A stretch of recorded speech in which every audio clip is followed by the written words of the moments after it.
Paris has a smell to it. Fresh bread in the morning, cigarette smoke by noon, and somewhere overhead, a private helicopter lifting a man whose net worth exceeds the GDP of 70 nations. France is not just a country, it is a mythology, a civilization that told the world it had solved the problem of the modern life, culture without cruelty, prosperity without poverty, labour without desperation. The world believed it. And for a long time, so did the French. But there is another France that doesn't make it onto the postcards. It lives in the bank account of a 43-year-old teacher in Lyon who has not had a real raise since 2009. It lives in the shuttered storefronts of Limoges, in the adult child still sleeping in their childhood bedroom, because Paris rents have become a form of violence. It lives in the quiet fury of a generation that was promised security and received stagnation instead. The gap between those two Frances is not an accident, it is a design. Where are you watching this from? Drop it in the comments, because what you are about to see looks very different depending on which side of that gap you're standing on.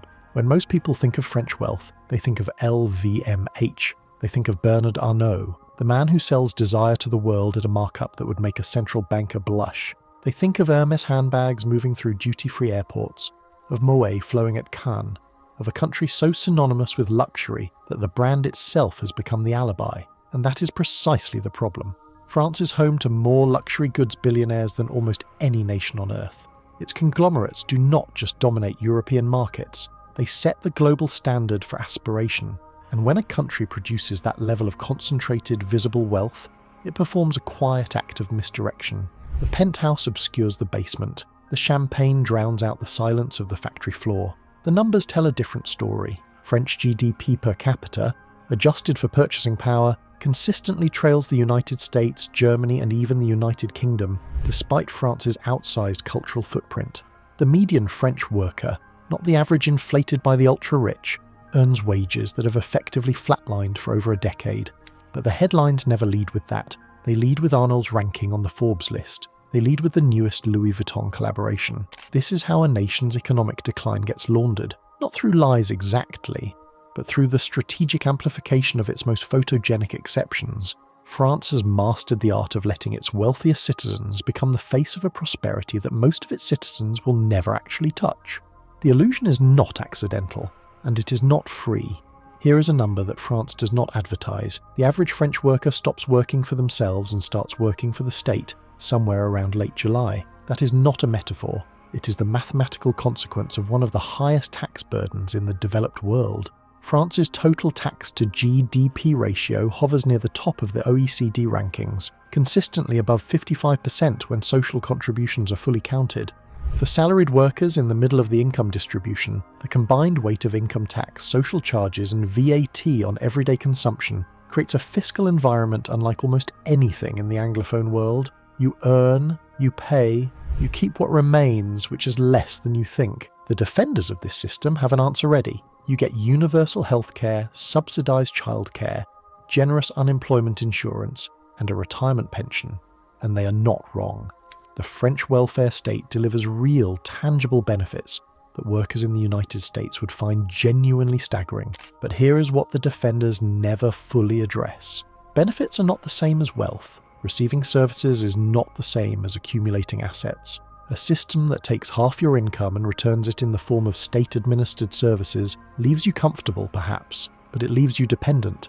It leaves you with very little capital to invest, very little margin to take risks, and very little ability to build anything that compounds over time. The tax system does not just take your money, it quietly takes your options. For a long time, Europe told itself a comfortable story. Wages may be lower here than in America, but so is the cost of living. The croissant is cheap, the metro is subsidised, healthcare won't bankrupt you.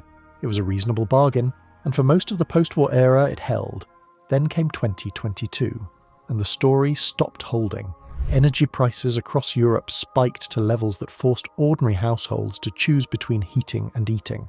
Grocery inflation in France hit rates not seen since the 1980s. Utility bills doubled, and the wages that had already been stagnant for a decade suddenly found themselves in a race against rising prices that they were structurally incapable of winning. The French minimum wage, the SMIC, does receive annual adjustments, but those adjustments track inflation imperfectly, and median private sector wages have lagged well behind the real-world cost of living in any major French city. Meanwhile, the global supply chain disruptions that drove prices upward did not discriminate between France and its neighbours. French workers were paying German energy prices, American-style food inflation, and their own uniquely heavy tax burden all at the same time. Purchasing power is not just about what you earn, it is about what your earnings can actually buy, month to month, year to year. And by that measure, the French worker of 2024 is materially poorer than their counterpart of 15 years ago, even if their nominal salary looks roughly the same. The numbers have stayed the same, everything else has moved. There is a generation of French people in their late 20s and 30s who have done everything correctly. They studied, they got the degree, they found the job, and they are still living with their parents, not by choice, but because the mathematics of French property ownership has become surreal. Paris is now one of the most expensive cities in the world to buy property. Price per square metre in central arrondissements has crossed thresholds that place home ownership categorically out of reach for anyone without either family money or exceptional income. But the problem is not confined to Paris. Lyon, Bordeaux, Nantes and Marseille have all seen decade-long property booms driven by low interest rates, speculative investment and a chronic undersupply of housing in desirable urban centres. When rates were near zero, borrowing was cheap enough that some first-time buyers could still get their foot in the door. Then the European Central Bank moved sharply and quickly, and the door closed. Mortgage approvals collapsed. Young buyers found themselves locked out of a market that had already priced them out, now also facing borrowing costs they could not service on their stagnant salaries. The consequences are generational. Home ownership is historically the primary mechanism through which the middle class builds intergenerational wealth. When an entire cohort is systematically excluded from that mechanism, the wealth gap does not just widen, it fossilizes. The children of owners inherit, the children of renters pay someone else's mortgage for the rest of their lives. France calls it a housing crisis. It is closer to a wealth transfer in slow motion. Fly into Paris, and you could be forgiven for thinking you'd arrived in the most prosperous country on the planet. The infrastructure is immaculate. The architecture is staggering, the cafes are full, the museums are world-class, and the streets carry a kind of confident, unhurried beauty that most cities spend centuries trying to manufacture and never quite manage. Drive 4 hours south, then east, then into any of the hundreds of communes that line the emptied industrial corridors of the Rust Belt, stretching from Lorraine to the Ardennes. Drive until the TGV stops running, the motorways thin out, and the high streets carry more pharmacies than restaurants. What you find there is a France that Paris does not like to talk about. Rural and post-industrial France is experiencing something that demographers carefully call demographic decline, and that residents experience as abandonment. Young people leave for the cities, businesses close when their owners retire and no one buys them, hospital maternity wards shut down, schools consolidate, and the tax revenues that once funded local services follow the population out the door.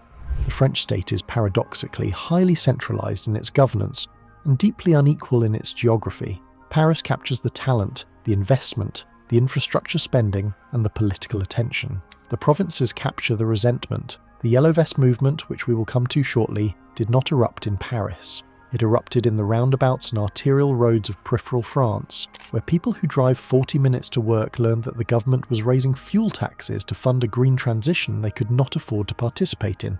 There are two Frances. They share a flag and not much else. France does not advertise this statistic. There are now approximately 3.5 million French citizens living permanently abroad. 3.5 million. That is a city larger than Lyon, Marseille and Bordeaux combined, packed up and left. And the composition of that diaspora is not random. It skews young, it skews educated, it skews entrepreneurial. London's financial district runs, in part, on French talent. Silicon Valley has entire engineering teams built around graduates of the Grande École, who calculated correctly that the equity upside of a US tech career dwarfs anything accessible within the French tax and regulatory environment. Dubai, Singapore and Montreal have become preferred destinations for French entrepreneurs who want to build companies without surrendering the majority of their exit to the state. This is not a new phenomenon, but it has accelerated. And the mechanism driving it is not simply the tax rate, though that is a significant factor. It is the combination of the tax rate with the regulatory friction, with the labour laws, that makes it genuinely difficult to hire and fire, with the cultural suspicion of visible wealth that makes financial ambition feel somehow shameful in the country that invented it. France produces exceptional human capital. Its grands écoles are world-renowned. Its engineers, mathematicians and financiers are among the most rigorous in the world. And then, with remarkable regularity, they leave. They go somewhere that will let them keep more of what they build, and they send their tax receipts to a different government entirely. Every departure compounds what remains. Here is the cruelest irony buried inside the French economic model. The same system that protects the poor from destitution also, by design, prevents the middle class from escaping it. This is not a bug. It is an emergent feature of a welfare architecture that was built to create a floor and inadvertently built a ceiling at the same time. The mechanics are subtle, but powerful. As a French worker earns more, the progressive withdrawal of means-tested benefits creates marginal effective tax rates that can exceed 60 or even 70% for households in certain income bands. This means that a modest raise, a side income, a small business on the side can cost more in lost entitlements and increased taxation than it generates in real net income. The rational response is to stay still. Economists call this the welfare trap. In France, it operates with particular force because the benefits being withdrawn are not marginal. They include housing assistance, childcare subsidies, and healthcare top-ups that represent significant real value. Losing them is painful, so workers calibrate. They negotiate just below the threshold. They do not take the promotion that would push them into the next bracket. They make economically rational decisions that, in aggregate, lock an enormous segment of the population into permanent middle stagnation. The French state does not want this. It has spent decades and enormous sums of money trying to address it. But the structure of the system undermines the intention of the system, and the result is a society that is extraordinarily effective at preventing the worst poverty while being almost uniquely bad at generating broad-based wealth mobility. The floor is real. The ceiling is just as real. In November 2018, France woke up to something it had not seen in a generation.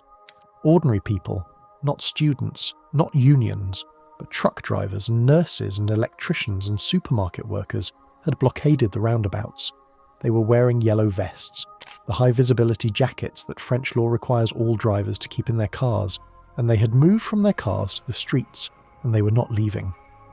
The immediate trigger was a fuel tax. The French government, as part of its climate transition agenda, had announced a significant increase in taxes on diesel and petrol. For urban professionals who take the metro, this was an inconvenience. For the inhabitants of peripheral France, people who commute 40 minutes each way on roads with no viable public transport alternative, it was the last insult in a long accumulating sequence of insults. The movement grew because the fuel tax was a symbol, not a cause.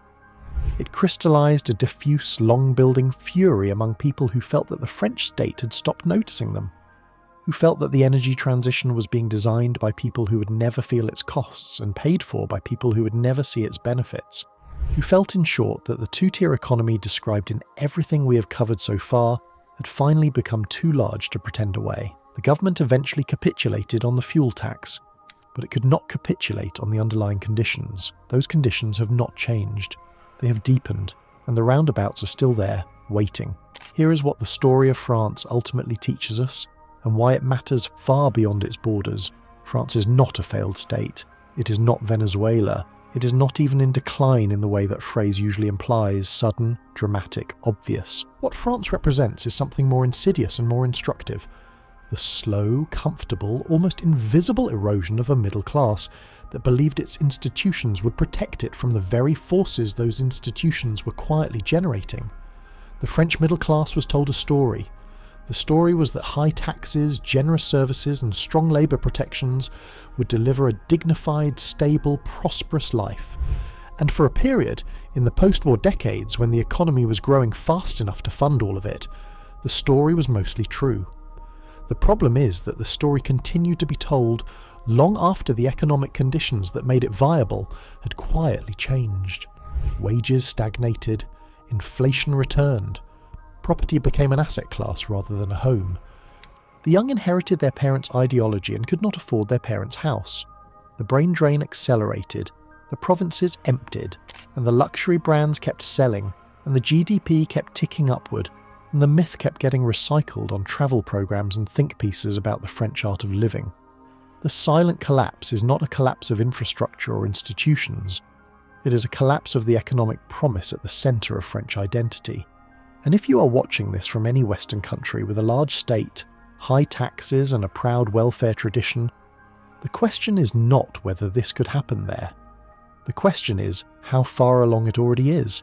If this video made you see something you could not unsee, the algorithm needs to hear about it. Hit the like button. It costs you nothing, and it puts this analysis in front of the people who need it most. Subscribe if you want to keep pulling at threads like this one, because the France story is not an isolated case. It is a pattern, and this channel exists to trace that pattern wherever it leads.